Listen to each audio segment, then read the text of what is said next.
আল্লাহ তাআলা কিয়ামতের কঠিন ময়দানে যেদিন স্বামী স্ত্রীকে চিনবে না, স্ত্রী স্বামীকে দেখে পালিয়ে যাবে, বন্ধু বন্ধুরে চিনবে না, পীর সাহেব মুরিদরে চিনবে না, মুরিদ পীর সাহেবরে চিনবে না, দলের কর্মী তার নেতারে চিনবে না, নেতা তার কর্মীরে চিনবে না, বন্ধু বন্ধুরে দেখে পালাবে। এই কঠিন মুহূর্তে সূর্যটা মাথার কাছে চলে আসবে, জমিনটা তামার জমিন হবে, আজকের জমিনের মতো নয়।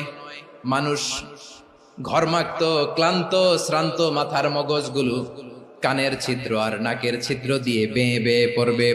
বিশ্বনবী ফরমান, কিয়ামতের ওই কঠিন ময়দানে 7 শ্রেণীর ব্যক্তিকে রব্বুল আলামিন তার আরশের নিচে ছায়া দিবেন।